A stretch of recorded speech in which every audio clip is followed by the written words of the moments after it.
Hello guys, स्वागत छ सबैलाई मेरो फर्स्ट मिनी ब्लगमा। आज चाहिँ फर्स्ट चोटी ब्लग बनाउन गइरहेकी छु। अहिले चाहिँ ट्युसन जानलाई म रेडी भएर साइकल निकालेर जाँदै छु। ट्युसनबाट आएर चटपटे खायौं।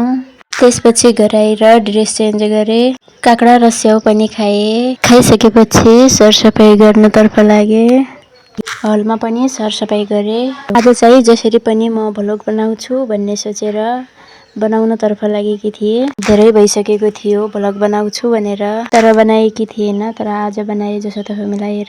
केही कुरा पनि सोचेर मात्र हुँदैन, गर्नु पनि पर्छ। आज पनि नबनाएर सोचेको मात्र भए मेरो आजको ब्लग बन्दैन थियो। त्यसैले हजुरहरूले पनि ब्लग बनाउने सोच्नु भएको छ भने बनाइहाल्नु होला।